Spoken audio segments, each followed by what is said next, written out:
My name is Robin Ritchie, and I'm 32 years old. The thing about generosity is you always hope it'll be enough to buy a little decency in return, or at the very least that it won't boomerang back and slap you across the face when you least expect it. I'd been planning this trip to Italy for almost 2 years. Every time I transferred money into my surprise vacation account, I imagined my parents' faces lighting up. Not the polite smiles they wore at neighborhood barbecues, not the distracted nods they gave me between Ethan's updates about whatever new dream he was chasing. I imagined pride. I imagined just once being seen. 10 days. Rome, Florence, Venice. First-class seats. Five-star hotels with marble bathrooms and bathtubs big enough to drown a small dog. Private museum tours. Dinner reservations at restaurants with so many Michelin stars they practically glowed.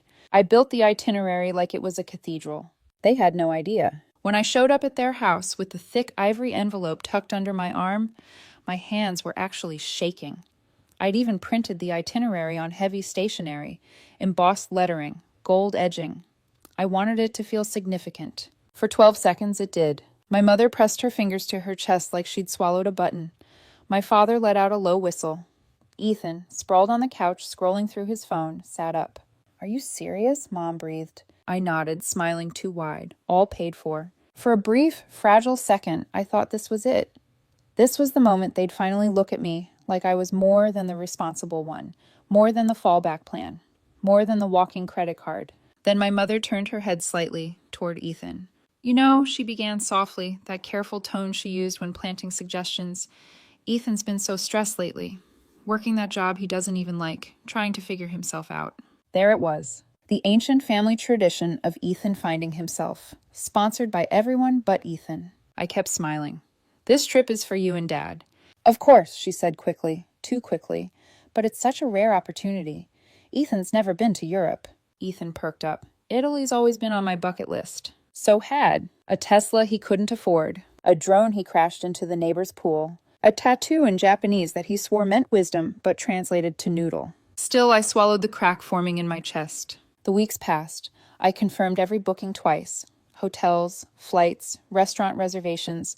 I even arranged a private boat ride in Venice because my mother once mentioned loving the idea of gondolas. Meanwhile, her hints grew heavier. "You travel all the time for work," she sighed over the phone one night. "You're so lucky. Ethan barely owns a suitcase." He also barely owned steady employment, but I didn't say that. When you're raised to be useful first and human second, you learn to rationalize. You tell yourself they don't mean it. You tell yourself you're just being mature. That illusion lasted until 36 hours before departure. It was 2:11 a.m. when I sat upright in bed, Ethan's name echoing in my head like an alarm I couldn't turn off. I could practically hear my mother explaining to relatives how generous I'd been, and how wonderful it was that Ethan got to go. That's when something inside me went very, very quiet. Not angry, not dramatic. Just done. I opened my laptop, logged into the airline portal, stared at the reservation numbers, and canceled every ticket under my name. 2 clicks, refund confirmed. Then I did the same for the tours, the restaurants, the transfers, everything. It didn't feel explosive. It felt clean, administrative, like filing paperwork that should have been filed years ago. The next morning, I still packed their travel gift bags, silk eye masks, leather passport holders, curated travel kits. I wanted the show to run smoothly. When I pulled into their driveway, my stomach tightened. There they stood, all 3 of them, surrounded by luggage. Ethan was wearing new sunglasses and a leather backpack I knew he couldn't afford. My mother looked plastically radiant. My father hovered behind them, arms crossed, face blank as ever. "Oh, sweetheart," my mother said, approaching the car window, her voice trembling with well-rehearsed regret. "We've been talking, and we think it would be best if Ethan takes your place on this trip." My place. I blinked slowly. My place. "It just makes sense," she rushed on. "You travel constantly for work. You're used to Europe, but Ethan, he deserves an experience like this." Ethan grinned. "You understand, right? You've already seen everything." Seen everything? I'd seen airport lounges, conference rooms, hotel rooms with laptops open at midnight. My father shrugged like this was an unfortunate clerical error no one could prevent. Something thin inside me snapped. But I smiled. "Of course," I said calmly, "if that's what you've decided." Relief flooded my mother's face. "We knew you'd be mature about this." Translation, we knew you wouldn't fight. "Shall we?" I asked. They climbed into the car. Ethan chatted nonstop about Gucci backpacks and Italian loafers. My mother laughed like this was some Hallmark memory in the making. My father stared out the window, offering nothing. "You're very quiet," my mother finally said, turning in her seat. "Are you sure you're okay?" Oh, I'm fine," I replied, eyes steady on the road, just soaking it all in. They mistook my calm for compliance. They had no idea the real surprise wasn't waiting in Italy. It was waiting at the airport terminal. And for the first time in my life, I wasn't the one about to be blindsided. If you've never chauffeured your own betrayal to the airport, I don't recommend it. Ethan spent the entire drive narrating his future purchases like he'd already won a game show. "I'm thinking Gucci backpack first," he said, scrolling through photos on his phone, "and maybe some Italian loafers. You know, something classic." My mother laughed softly. "You deserve something nice after all your hard work." Hard work. He once quit a smoothie shop because the blender was too aggressive. I kept my eyes on the road. My father finally spoke, his tone neutral. "Don't forget your mother and I want to see the sights too." "Of course, Dad," Ethan replied brightly. "But shopping's part of the culture." Culture. Right. Every mile marker felt like another quiet insult I'd swallowed for 32 years. When we pulled into departures, my mother squeezed my arm. "I still can't believe you did this for us," she said warmly. "You're so generous." I smiled without showing teeth. "You have no idea." They unloaded their bags, Ethan nearly tripping over his excitement.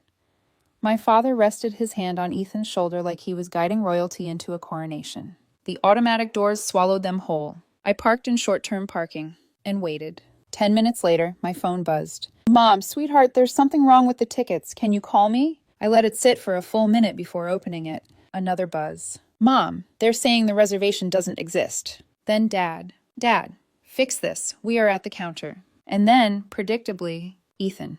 "Robin, what the hell? They can't find anything. Did you forget to confirm?" I propped my elbow on the steering wheel and imagined my mother blinking at the airline agent, like this was some tragic misunderstanding. More messages flooded in. "Mom, they can't rebook us without paying again. What's happening?" "Dad, call immediately." Ethan. "Seriously, this isn't funny." I opened my banking app just to admire the refunded balance sitting comfortably back in my account. Then I replied. "Me. Yes, I canceled everything. Hope Ethan enjoys his adventure." 3 dots appeared instantly. "Mom, why would you do this? We are standing here with our bags." "Dad, rebook the tickets, now." Ethan, "Are you serious? We can't even check in. You had the money anyway." That last line. You had the money anyway. As if my effort had never belonged to me. I didn't respond. Instead, I powered off my phone and sat there in silence, watching other families wheel their luggage inside, laughing, hugging, excited. For once, I wasn't the one scrambling to fix something I hadn't broken. When I turned my phone back on an hour later, it was chaos. Voicemails, missed calls, texts stacked on top of texts. Mom's voice was shrill in the first voicemail. "I can't believe you would do something so spiteful. Do you understand how this looks? We told everyone about this trip." There it was. Not "why did you do this?" Not "are you okay?" How it looks. Dad's message was colder. "You've embarrassed this family. Fix it immediately. We are not paying out of pocket." And Ethan, "Wow, so this is who you are? You always act superior. You owe Mom and Dad an apology." I laughed out loud in my car. An apology for not financing my own replacement. Instead of answering individually, I opened our family group chat. Normally a graveyard of forwarded chain emails and Ethan's selfies. I typed one sentence. "You've made it clear who matters to you. I'm choosing myself." Then I blocked them, one by one. Ethan first, then my father, finally my mother. The silence afterward felt almost weightless. But I knew them. They would spin this. They would paint me as unstable, ungrateful, dramatic. So I opened Facebook.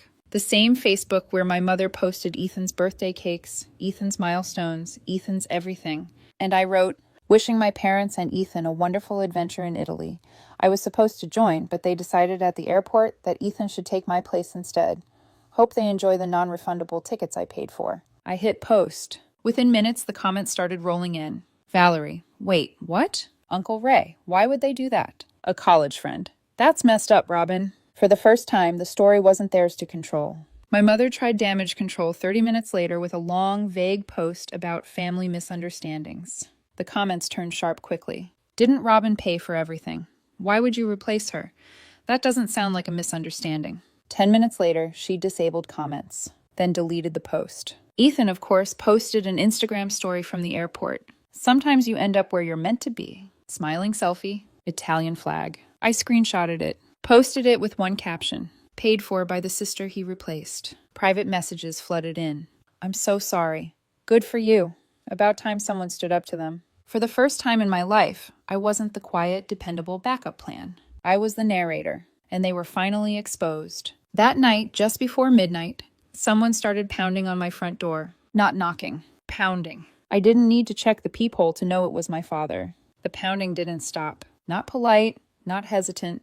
It was the kind of knock that assumed ownership. I opened the door. My father didn't wait for an invitation. He stepped inside like the house still belonged to him, like I was still 16 and required supervision. Take the post down, he said immediately. No greeting, no pretense. I closed the door behind him slowly. No. He blinked, like the word didn't compute. You've humiliated this family, he continued, jaw tight. Your mother is beside herself. People are calling us. People are asking questions, I corrected. That's exactly the problem, he snapped. Family matters stay private. Private. Like the private way they'd handed my seat to Ethan. Like the private way my feelings had always been redirected. You took a trip I paid for, I said calmly, and gave it to him. He deserved it, my father shot back. He's struggling. So I'm the reward system? His face flushed. Don't twist this.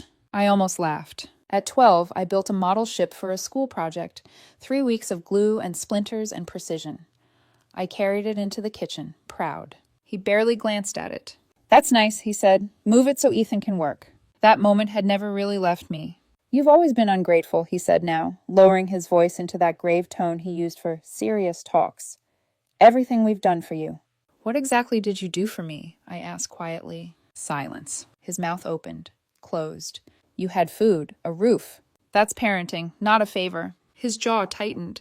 You think you're so clever. You've burned this bridge. I studied him, this man who had always treated affection like currency. Maybe, I replied, but it was never much of a bridge. He stood there a long moment, searching for a final threat, a guilt lever, something that had worked before. When nothing landed, he turned toward the door.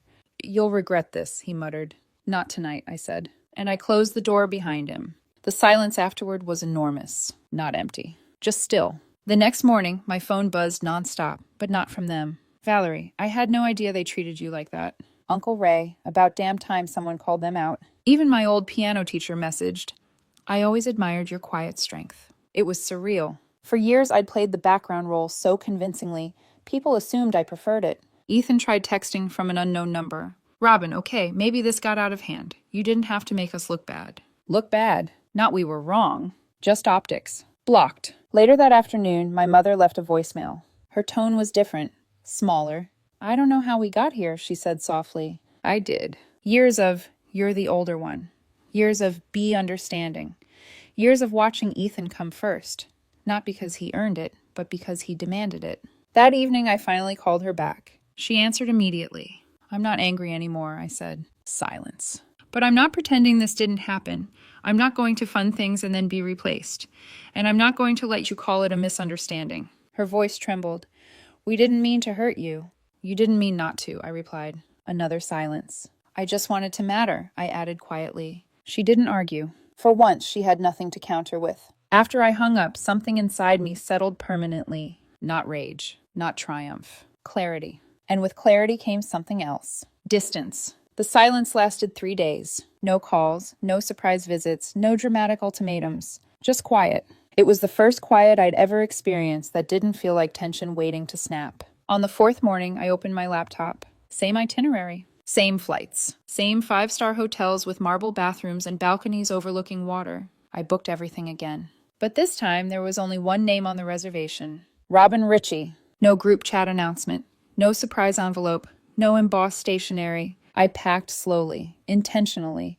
Not like someone escaping. Like someone arriving. At the airport, I didn't feel nervous. I felt light. Boarding first class alone felt different than I'd imagined. Not indulgent. Not dramatic. Earned. When the flight attendant offered champagne, I smiled. Yes, please. I thought of my mother rehearsing that exact line for years. The irony wasn't bitter anymore. It was distant. Florence greeted me, with gold sunlight spilling over the Arno River. My hotel room had a balcony that opened to tiled rooftops and church bells echoing in the distance. The first morning, I stood there with a cappuccino warming my hands, watching the sunrise turn the city molten. No one was asking me to fund anything. No one was rewriting the narrative. No one was comparing me to Ethan. I walked the Uffizi alone, took my time, no rushing, no commentary about shopping detours, no debates about who deserved what. I ordered exactly what I wanted at dinner, stayed at the table as long as I wanted, spent money without explaining it. On the third night, sitting by the river, my phone buzzed. An unknown number. I let it go to voicemail. Ethan's voice. I guess we messed up. Mom's been really upset. Dad, too. I didn't realize you'd go this far. Go this far. I didn't call back. I wasn't punishing them. I just wasn't volunteering for the same role again. That's when I realized something. The cancellation hadn't been revenge. It had been a boundary. For years, I thought love meant sacrifice. Me giving, them taking, me understanding, them deciding. But standing there in Florence, watching strangers laugh over wine and leaning into the warm night air, I understood something else. Love that requires you to disappear isn't love. It's control. The last morning, I woke before dawn and stepped onto the balcony again. The Arno shimmered softly below. I wasn't triumphant. I wasn't angry. I wasn't even sad. I felt complete. For 32 years, I had waited for them to choose me, to see me, to prioritize me. But I had never done that for myself, until now. The best gift I ever gave my parents wasn't a vacation. It was a lesson. And the best gift I ever gave myself wasn't Italy. It was permission. Permission to stop being the backup plan. Permission to stop funding approval. Permission to walk away without explaining. When I boarded my return flight, no one was there to wave goodbye. And for the first time in my life, that didn't hurt. It felt like peace.